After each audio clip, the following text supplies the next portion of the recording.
Yeah, yeah, yeah, yeah. Welcome back to Bottle Rocket. I'm Elena, joined by Maeve and Solon, and today we have Matthew Blittner returning to the show. Matt, welcome back to Bottle Rocket. It's a pleasure to be back as always. Looking forward to our lively sports discussion. I'm looking forward to your prediction on tomorrow night's game, on the game 6. What do you like? Who do you like, and why? Before the series, I said Vegas in 6. After 2 games, I said Vegas in 6. After 4 games, I said Vegas in 6. Carolina has now made that impossible. I still think Vegas finds a way to force a game 7. At that point, I guess I have to, if I'm going to be a real guy, if I'm going to be a man of my word, I'm going to sit with Vegas, but it's obviously in 7 now instead of 6. What about you, Solon? Who do you think? Me, I completely agree with Matty Blittner. Originally, I had Vegas in 6. It's getting a little bit tough. I love how the series has been going for both teams. Both teams are playing incredible hockey. It's high-paced, high-scoring. Not much to complain about. I still have Vegas in 7, but it's going to be very tough. Got to stay true to the heart. Well, if the Vegas is going to win it in 7, they have to win game 6, correct? That is absolutely correct. How do you win game 6 if the Canes goalie won't let you score a goal on him? This guy never loses. How do you beat a goalie who never loses? I'd like to know. Matthew, how do you beat this guy? Well, so Bussy had a very good, regular season with the Canes when he filled in for Freddie Anderson and so forth. The key, you got to make him uncomfortable. Vegas has not been generating a lot of shots, which obviously that is a Carolina specialty. They don't allow teams to generate a lot of shots on goal against them. But Vegas has found ways to score. It's going to be more difficult now that William Karlsson is most likely done for the series, according to Tortorella. That's going to affect how Mitch Marner gets deployed. Jack Eichel cannot find the score. He gets his assists. He has the most assists out of any player in 2 Stanley Cup finals without scoring a goal, which is an insane thing to think about. He needs to find a way to bury the puck.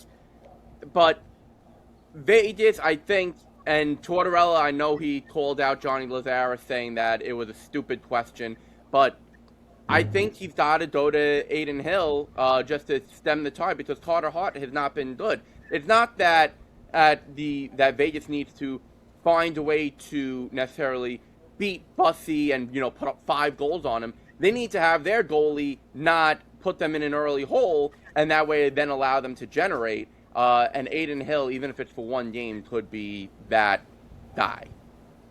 Okay, I'd say Bussy is unbeatable. And to look at his record during this season, you can't say he was good. This guy was sensational. I mean, it was like 31 wins and only 6 losses. But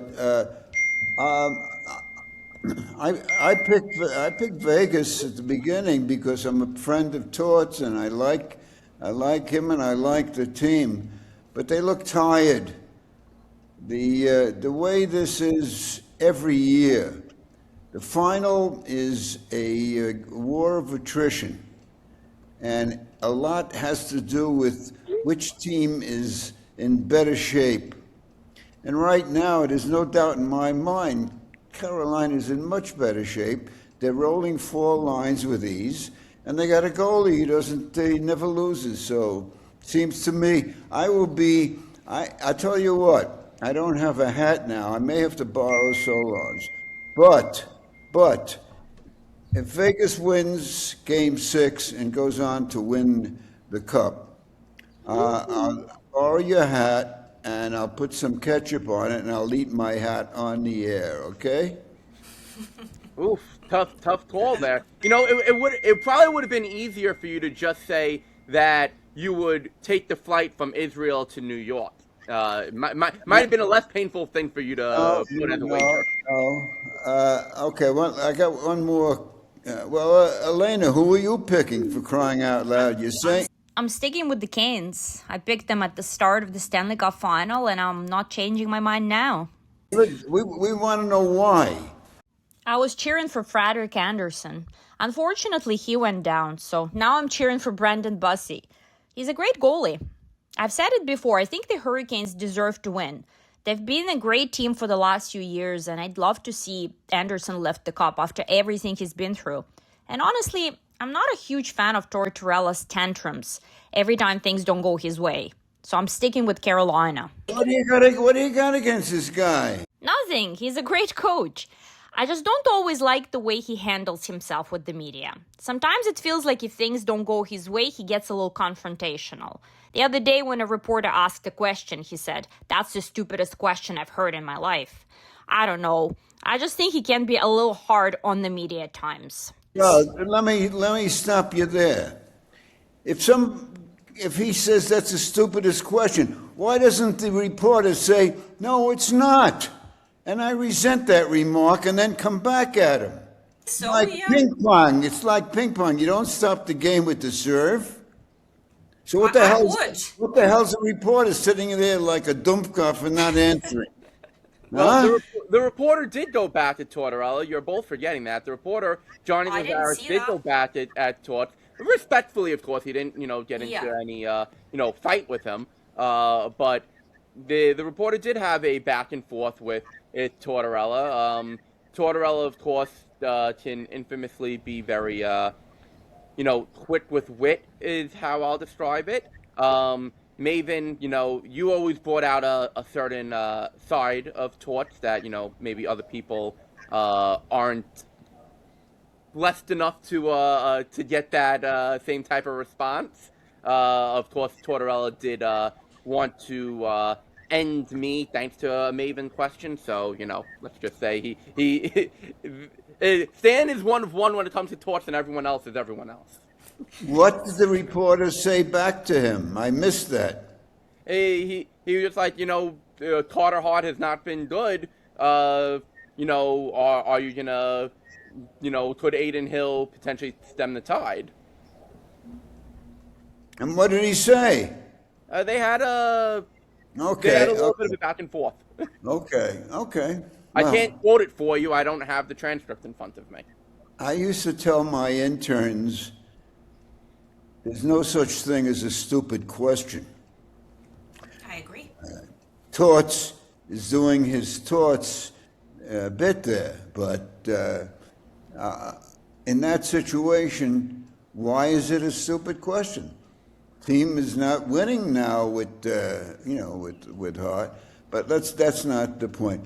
Okay, you guys are following both the definitely obviously the Cup final, but there's also a basketball thing going on.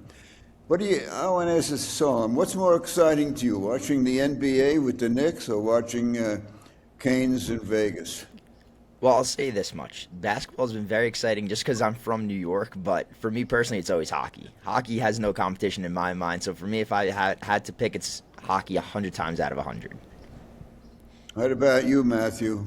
Hockey all the way. I'm not a huge basketball fan. I mean, obviously, my friends and I get together for each of the games.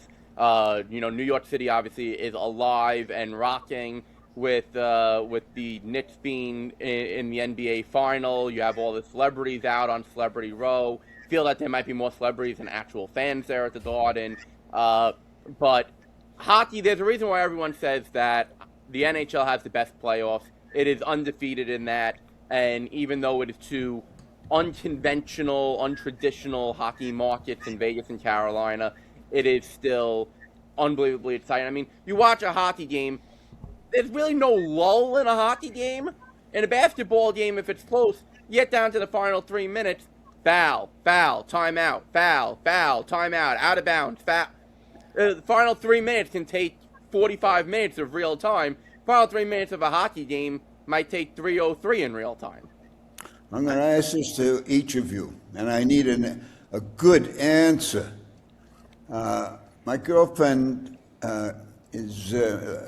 Lydia is new to hockey, and her complaint is that the puck disappears or she can't follow the puck and it's too fast. Too fast. I don't know where the puck is. How do you do that? What do you tell her?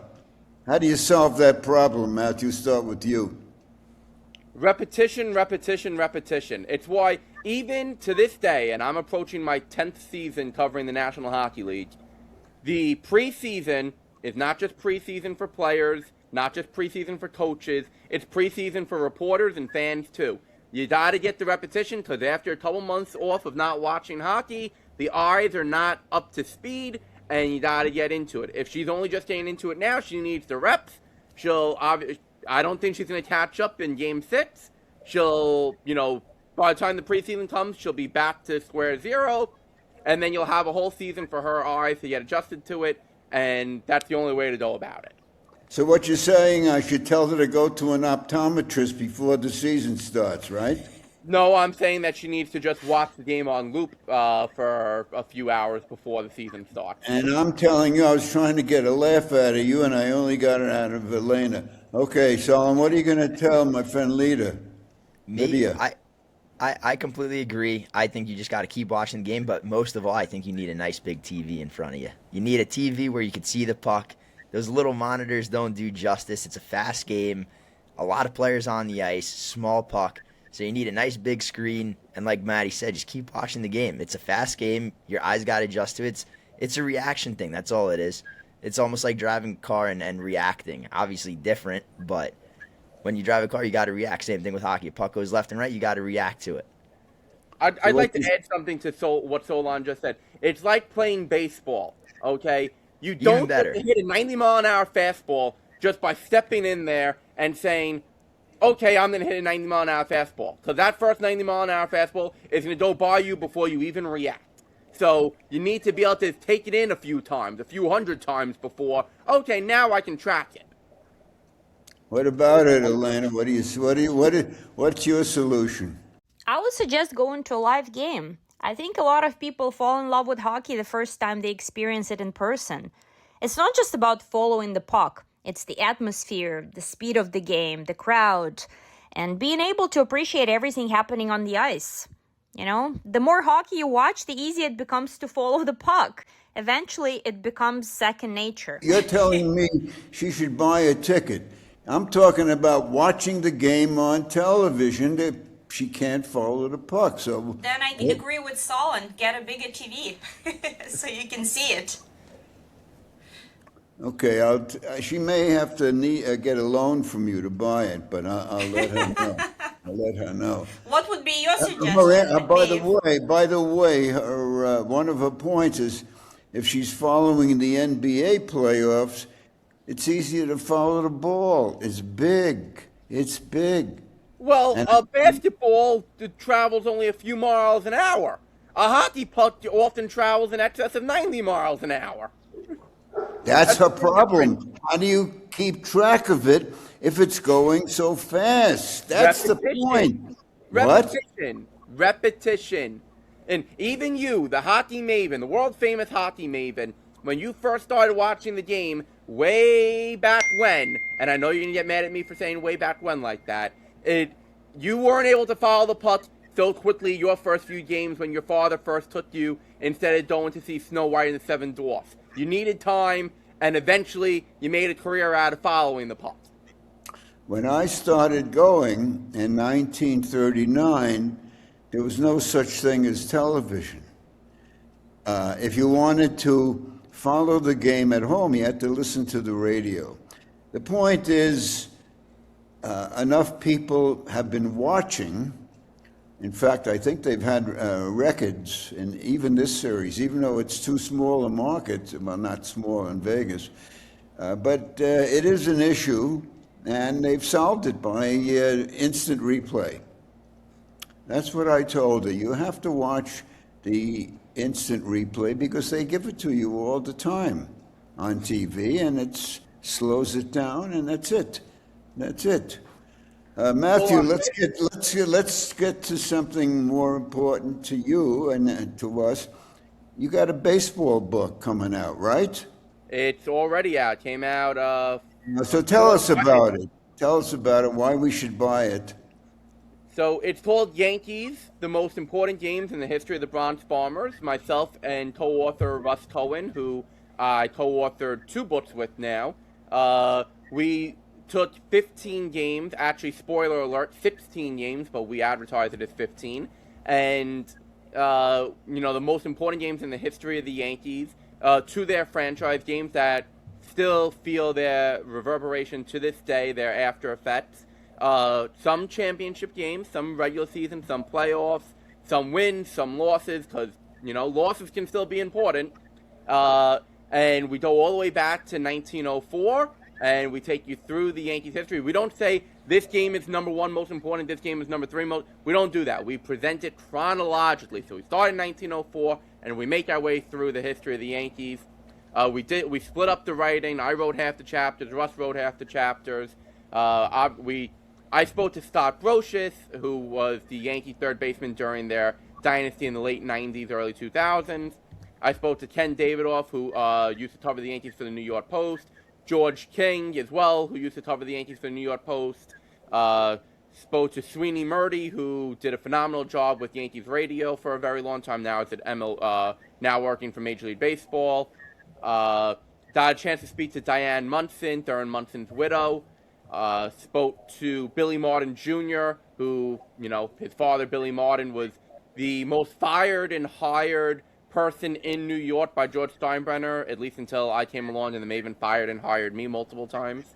And, yeah, we got some great things going on, the background of what led up to the games, the game story itself, and then how do we buy the book? How do we get it? Strictly on Amazon.com. Amazon is, of course, worldwide, and you can just type in Yankees, the most important games in the history of the Bronx Bombers, or you can type in mine or Russ's name and just type in Yankees book Matthew Blittner, Yankees book Russ Cohen, and of course, I have to give a shout out to the dearly departed John Sterling, who wrote our foreword just a few months before passing away, unfortunately.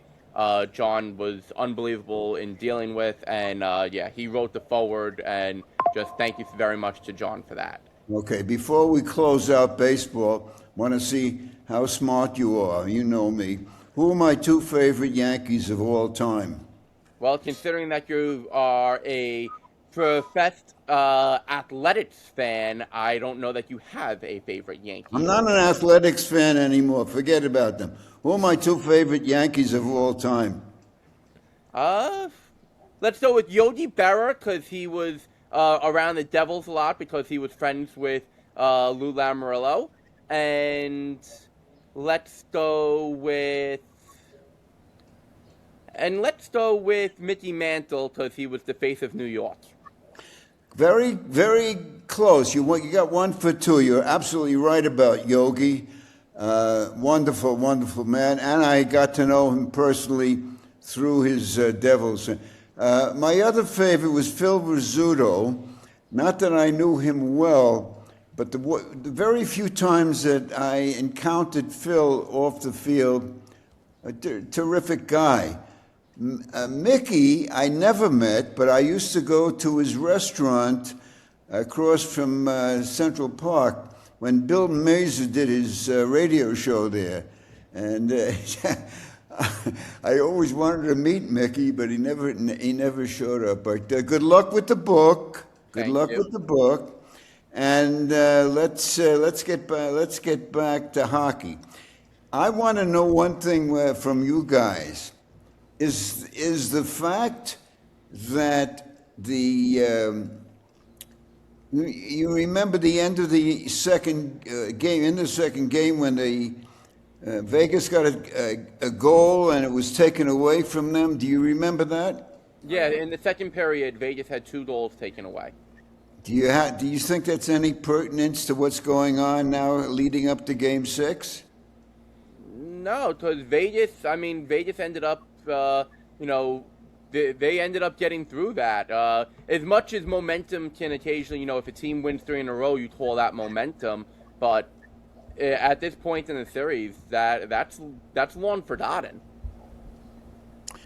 So, what do you think on the opposing coaches? Who do you like? Who do you not like? And who do you think's doing a better job? Well, in terms of coaching, I like both coaches, and just in terms of how they present themselves in front of their teams. They're very straightforward guys. Rod Brindamore, He's obviously been in Carolina for a handful of years. He's brought them to 4 conference finals. This is his first Stanley Cup final. But he's a very hard-nosed guy. He's, from what you hear, the first guy in the gym before the team's even there for workouts. And that's an awesome person to look up to and kind of get excited to play for. And then on the side of John Tortorella, obviously he's new in Vegas, but he's been doing an incredible job kind of getting the most out of his group. He didn't go there to reinvent the circle. He didn't go there to try to fix the X's and O's. He went there to change their mindset and make them a Stanley Cup winning team. And right now, both coaches have their teams within 2 wins, Carolina 1 win away from a Stanley Cup. So both coaches know what it takes to win, and now it's just a matter of getting it done. If you're the owner of Vegas, are you going to bring Tortorella back if they don't win the Cup? Me personally, I think I would have at least offered him a contract back either way. From what I understood, I don't think Tortorella is coming back next year, but I'm not entirely sure. I feel like I saw that somewhere. But point being, if I was the owner, I would definitely offer him a contract one way or another just because of what he's done to my team in such a short stint.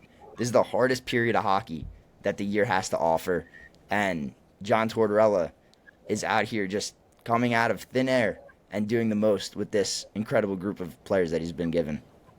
Elena, if John Tortorella has a contract that ends after the playoffs, which is a fact, shouldn't the Leafs go after him? I wish they did, actually. Maybe we need a coach like him to straighten the team out. I would definitely consider offering him a position.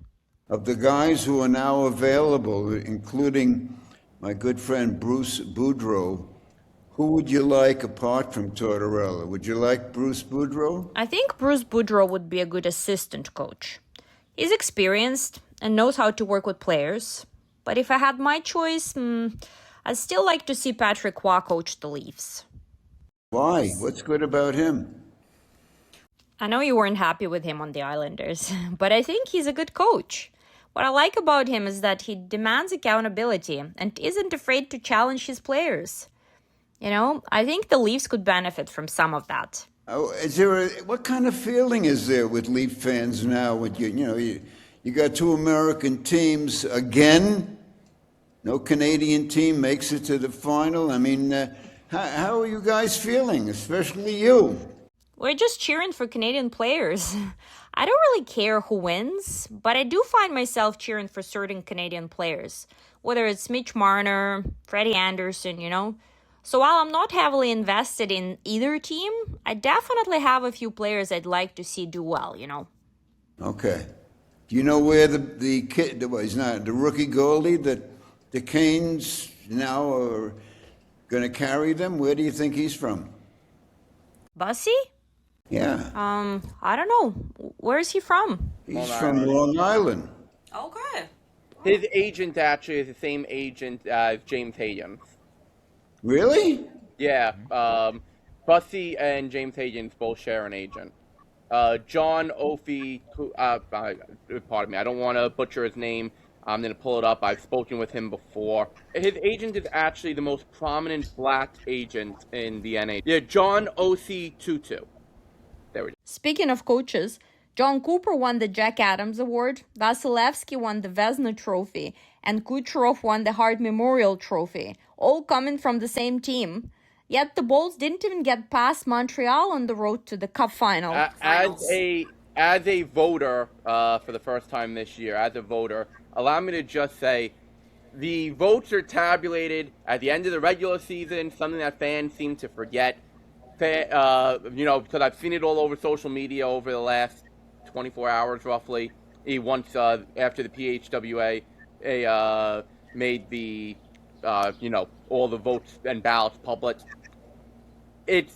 Everything is tabulated before the playoffs begin. Tampa had an unbelievable season. John Cooper had an unbelievable job coaching them. Vasilevsky had an unbelievable year in goal. Kucherov had an unbelievable year. Now, the Hart Trophy is voted on by the writers. The Vezina is voted on by the GMs, actually. And then the Jack Adams is actually voted on by the broadcasters. So, the 3 things split up that. But all three are absolutely deserving. I mean, in all fairness, I voted for McDavid number one. I put actually Macklin Celebrini two with the year that he had out in San Jose. I had Kucherov down 3-4 area with McKinnon, but you really couldn't go wrong. There were four legitimate top choices for the Hart Trophy this year, and you really couldn't go wrong with any of them. Solon, who's the best coach? The best coach? Yeah, who would you have voted for? This year, I probably would have given it to Lindy Ruff this year for what he did with Buffalo. Better than Cooper? Honestly, yes, just because of the team that he was given and kind of the extent of what he did. Tampa's known for winning. Buffalo hasn't been in the playoffs for 15 years. I feel like Buffalo's been knocking on the door the last couple seasons, and they finally broke through. So if I had to pick, I'd say Lindy Ruff, just because not only did Buffalo make the playoffs, but they even won a series. So, I mean, then again... I agree. I don't know. I think John Cooper is a wonderful coach. Mm-hmm. Wonderful coach, but he's had a core there. And when you think of how Buffalo began the season, not too good, looked hopeless, and what he did, I agree 100%. I think it was very, very unfair that Lindy did not win it, but what are you going to do? Who votes for the coach? As I just said, the Broadcast Association votes for the Jack Adams. Who voted for the coach? The Broadcasters Association. That's how much they know. Okay. Thank you. Look, I agree that Lindy Ruff should have died in it, and it was close. The final vote tallies, it was actually very close. But one thing that, and just to play devil's advocate, because as I've already said, I agree that Lindy Ruff should have been the Jack Adams.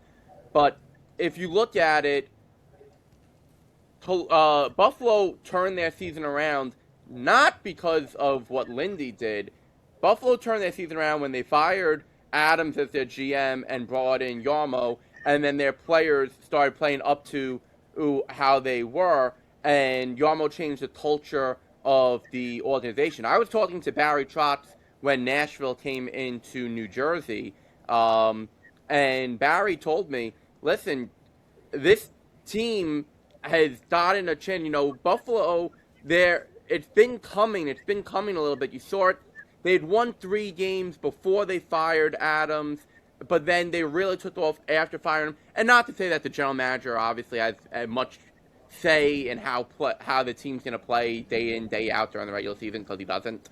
But, you know, when you just change that culture around a team, when all of a sudden just like, it almost is like a weight gets lifted from a franchise, and you just infuse it with new blood, sometimes that's just the spot that's needed. It's like John Tortorella out in Vegas. He said, I didn't change the X's and O's. I didn't change the system that Bruce Cassidy had in place.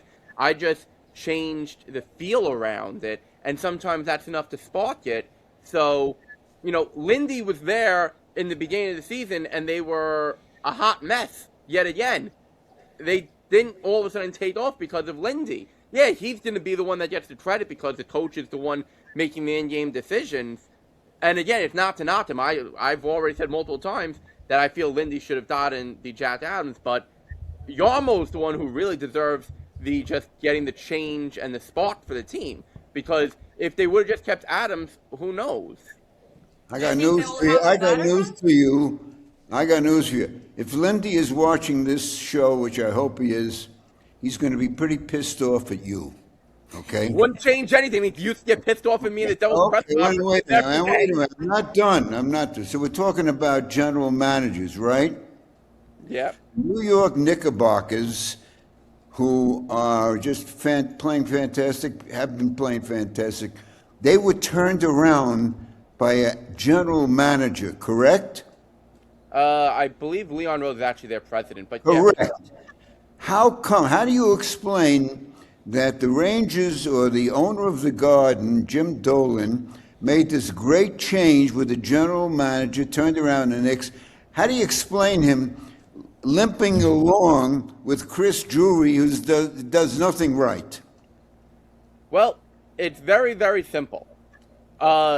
Jim Dolan, and this has been levied against him for years, he fancies himself a basketball man. He doesn't fancy himself a hockey man. He always let Glenn Sather run the show. He always let Jeff Gordon run the show until he didn't. He lets Chris Jury run the show. He doesn't really know hockey in that detailed way. And let's be honest, most owners don't. Most owners are very hands-off in hockey. Let's not say that that's all, some big revelation and that he's unique in that. He's not. But he made the change to Leon Rose. How many people did he go through before getting to Leon Rose, though? The Knicks fans suffered through the Isaiah Thomas years. They suffered through the Phil Jackson years. It's not that he all of a sudden did it. He finally, broken clock is right twice a day. He finally landed on the right guy. The Rangers don't have the right guy in Chris Jury. He stands by him because he doesn't know anything different. He doesn't have a president and a GM who are two different people that he traditionally had. He has one guy who runs the show in Jury, and unless someone's going to come along and say to him and be in his ear like Glenn Sather used to be and say, hey, listen, Jim, you got to make a change, he's not going to.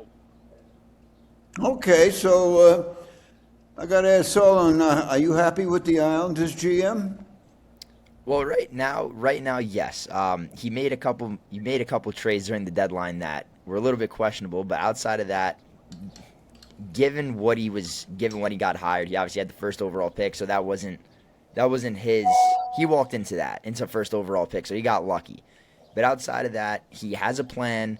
I feel like he has a vision for where this team has to go. Now it's a matter of executing. I think that he rushed it a little bit with the moves that he made, getting Schenn and Palat at the deadline, but they weren't moves that were so out of the ordinary where it was like, oh, wow, what is he doing? It was more or less like wrong move, wrong time, if that makes sense, with them missing the playoffs. But I saw the vision, and I respect it from a first-time NHL GM to go out there and be the one that tries to make a move, make the team better, kind of be an advocate for himself as a first-time GM, because you never know what those guys are going to do. He's not a veteran in the GM seat. And look at Barry Trotz when he went to the Predators and he signed all those free agents, the Marchessaults, the Stamkos. It was kind of a shocker because first-time GM, you didn't know what he was going to do. So I feel like I'm in the same boat right now with Matthew Darsh. Right or wrong, firing the coach when he did with hardly any left in the season, bringing in DeBoer. I'm a big fan. I'm a big fan of DeBoer, but I would argue that it was the wrong decision to make at that point because I feel like Patrick Waugh had a lot of respect around the room. Yes, the season was going downhill, but I feel like he was getting the most out of his players. Look at what he was doing with a guy like Schaefer. That's your number one guy. That's your franchise guy. So he's getting the most out of Schaefer, which I think is number one. Ilya Sorokin obviously was playing very good hockey under Patrick Waugh with some struggles up and downs, but for the most part, he had a very good season, a Vezina finalist. I think it was the wrong move because Pete DeBoer has coached a lot of very good teams, and I don't think that the Islanders are at that caliber of a Dallas Stars, a San Jose Sharks, a Devils team back in 2012 that Pete DeBoer has gotten his hands on. So I like the move because of the coach, but I don't think it was the right time to do it. No, the right time would have been earlier to do it. They weren't going to keep Waugh. They weren't going to keep him, and if they would have waited until, let's say now, Pete DeBoer would have already been snapped up by a Toronto, by a Vegas, not Vegas. He would have been snapped up by somebody.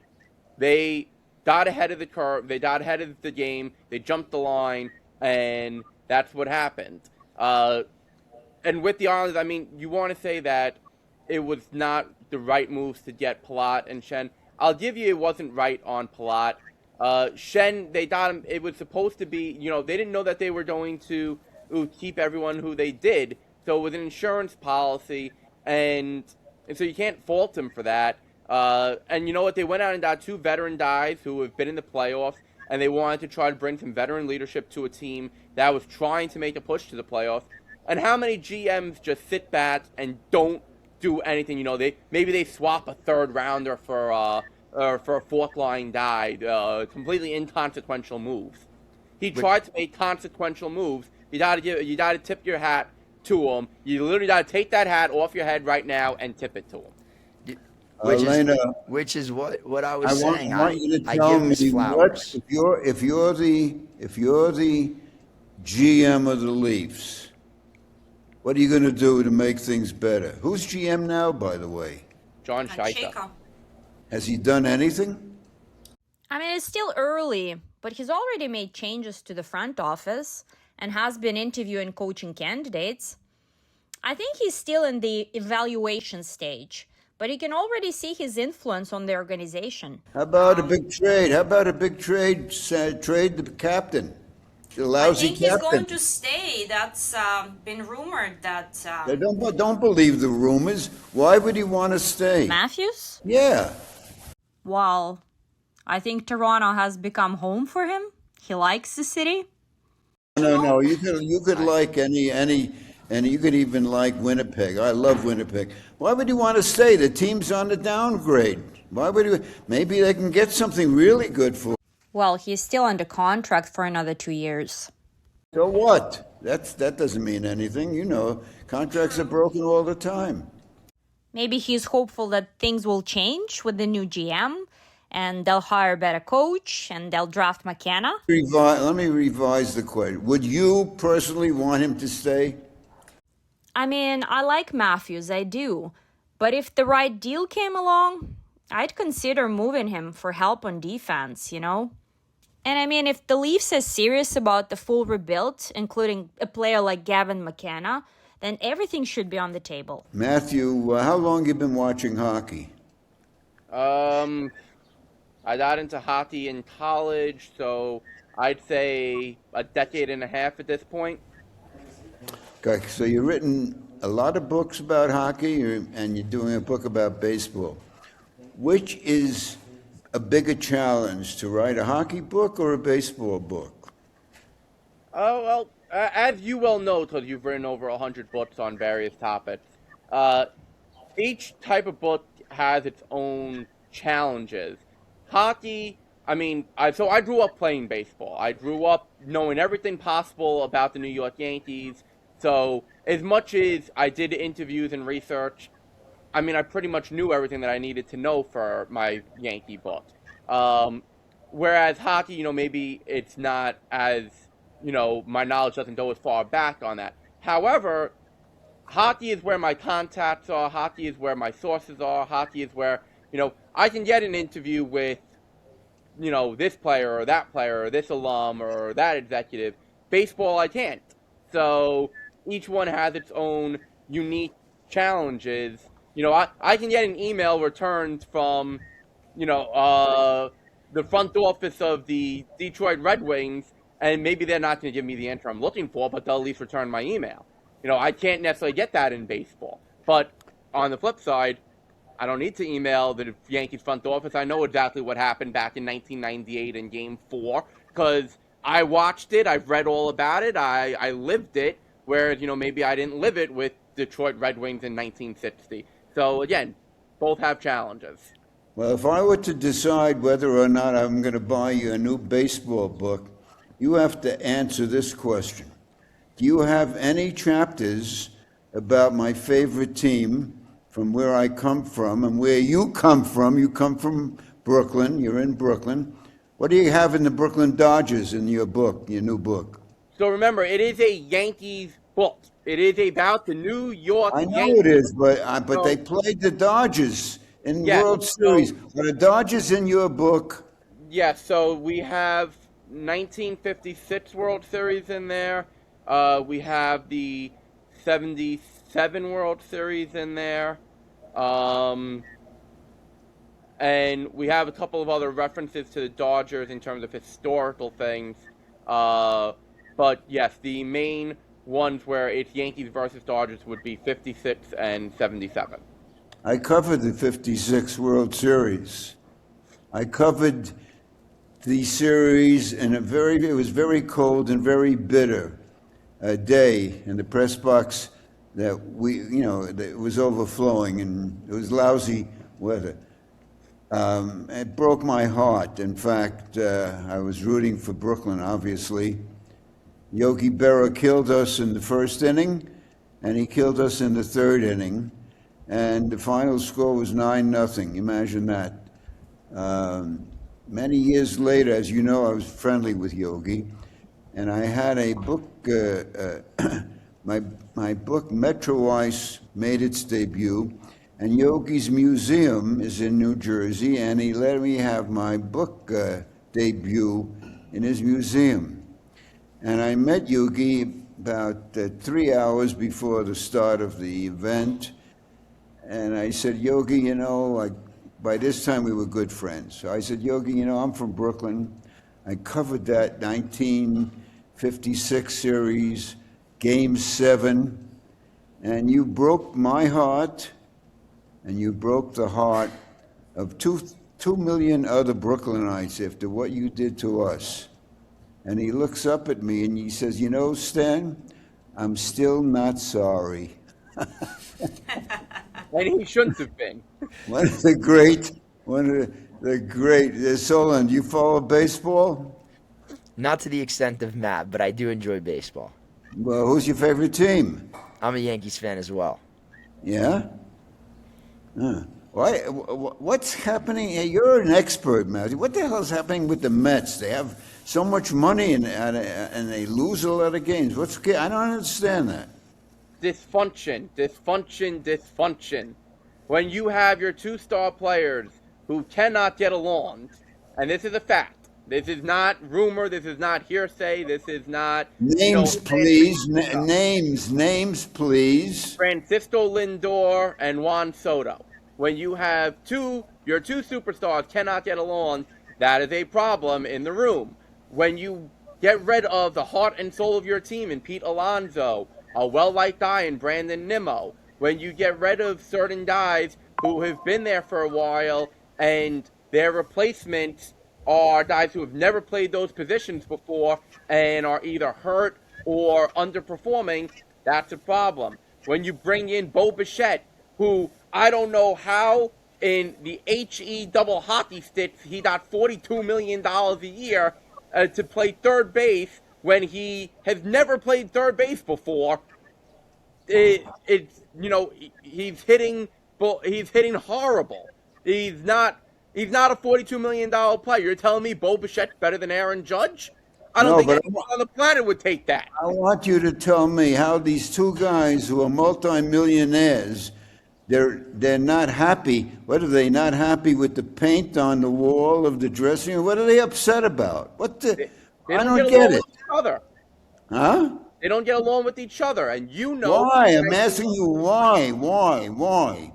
Well, that we don't know, but you know that after spending 6+ decades going through professional dressing rooms, locker rooms, in professional sports, when players on a team do not get along, the rest of the teammates choose sides. It's human nature, and it causes problems. Same thing in the press box. If 2 reporters on a beat don't get along, it causes problems. And whether it's irrational or not, whether it's stupid or not, it causes problems. People choose sides, and dysfunction is the name of the game, and that is the New York Mets.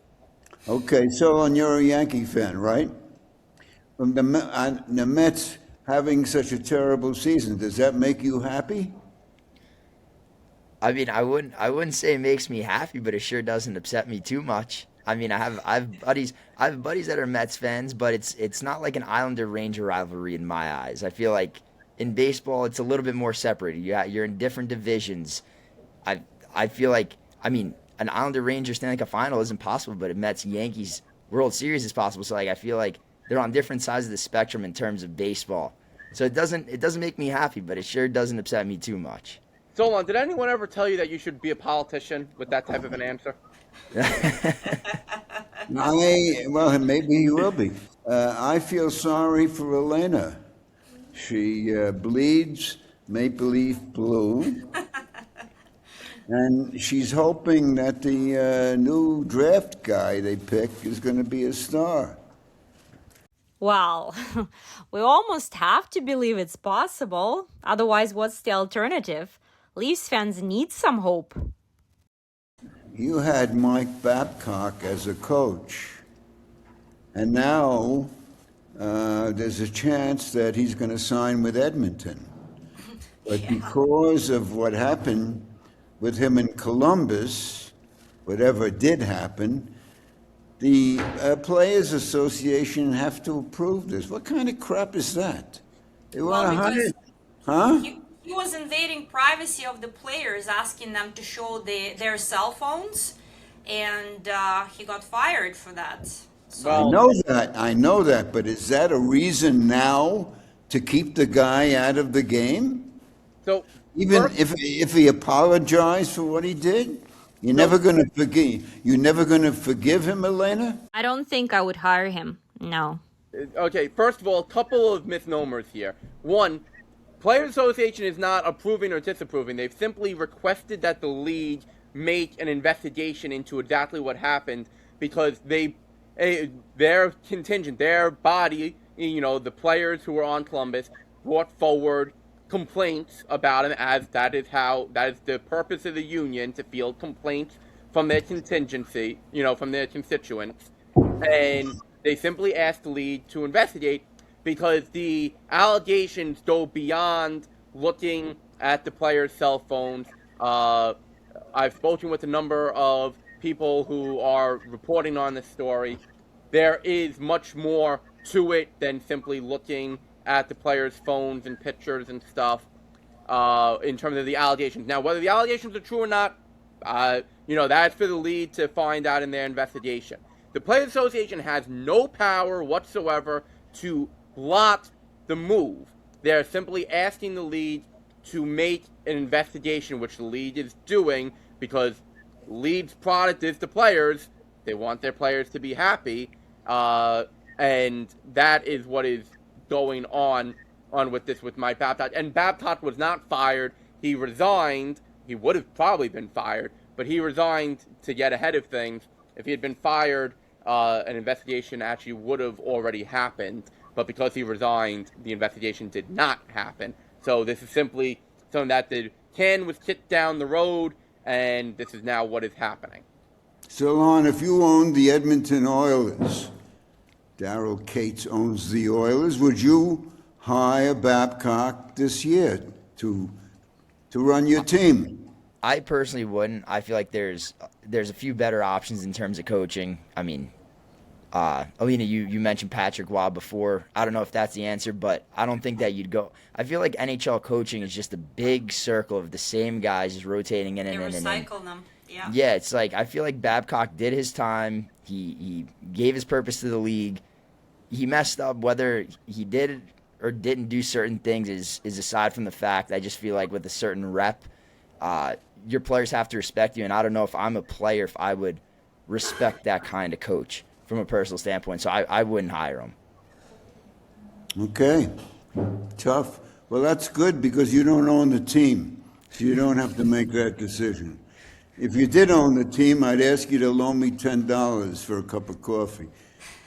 You're supposed to say coffee is only $1, and I'm going to say I want to have it in Brazil. Okay. Not with inflation. Elena, what's your story about what makes a good coach for the Leafs? Now, I know two guys that I was a Leaf fan, and Hap Day, who won cups in 42, 45, 47, 48, and 49. He was a wonderful coach, but he was tough. But you can't be as tough with these guys, can you? They all have agents who think they know it all. It's tough, right? Who's the agent for the captain? Judd Moldover. Same agent that Connor McDavid has. McDavid and Matthew share an agent. So what do you think Moldover wants to do? You think he wants his guy to stay in Toronto? Yes. Yeah, he wants them big money on a contract. That agents want. I mean, I shouldn't say agents only want commission because that's not true. They obviously want what's best for their clients. And I've interviewed a lot of agents over the years for a couple of very in-depth features. But the agents want what's best for their players. And if Matthews says, "Hey, listen, I want to remain with, an original six franchise. I want to remain here." He's a captain of an original six franchise. If he's happy there, why would you want to force a way out? Obviously, he wants to win. If he thinks that Toronto can turn around, then that's where he's going to stay. He has 2 years left on his deal, and at that time, then, if Toronto hasn't won, then we'll see what happens. Same thing in Edmonton. McDavid has 2 years left, on a new deal. He's got 2 years, and we'll see what happens. Somebody once wrote a couple of weeks ago that hockey fans are the most critical of the game, for whatever reason. Elena, if you were the commissioner, what would you like to see different in the game today? Honestly, I wouldn't change much. I think the game is in a really good place right now, The NHL continues to grow, revenues are up, the hockey is reaching more people around the world every year. So I know some fans would like to see changes, such as getting rid of shootouts or banging fights. I don't know. Overall, I think the game is moving in the right direction, and I wouldn't make any major changes. How about you, Matthew? So, first of all, as Commissioner Bettman said the other day, the projected final tally for the revenue this year is going to be between 7.5 and 8 billion, which is an all-time high watermark for the NHL. So, Alina, as you said, the sport is growing. As long as the sport is growing, that's a good thing. Could you maybe tweak a couple of rule things that could maybe work or maybe not work? Could you experiment with a couple things? I'm sure you could. I personally would like to see the scheduling matrix changed up a bit. There's no reason why, let's say the Devils, there's no reason why they should go from playing the Rangers on Tuesday to playing the Kraken on Thursday back down to playing Florida on Saturday. It shouldn't be the case. I've written about this a number of times over the years. You shouldn't only play your division 4 times or 3 times even. You should play your division, let's say, 6 times. Every team in your division 6 times. That way you get a bit of the rivalry factor. You can organize a scheduling matrix where you play your division, then you play the next division in your conference, then you play one of the divisions out of conference, and then the other one, and then revert back. You can line it up in a way where it works, and I am fully on board with the fact that the playoffs should go back to 1 versus 8, 2 versus 7, 3 versus 6, 4 versus 5. Yes, the playoffs have been great in terms of the rivalry aspects that we're getting right now, but you just had Dallas, Minnesota in the first round. That could have been a conference final. So I am a big fan that it should go back to 1 versus 8, but Commissioner Bettman does not want to go with that. He's about the only person who doesn't want to go back with that. And what the commissioner says goes. So there we have it. So, do you agree with this guy? I completely agree. In terms of the playoff format, I would go back to the 1-8 format. But one thing that I would add if I was commissioner would be a time limit for reviews. I feel like sometimes reviews go a little bit too long, and I understand that you want to get them right, but I feel like after a certain point, if the decision hasn't been made, it's not conclusive enough to overturn or whatever the case is that you're looking for. So you got to put a timer on reviews. I feel like that's a big thing. Players just sitting around waiting for a review that's not conclusive enough until you look at it for 20 minutes.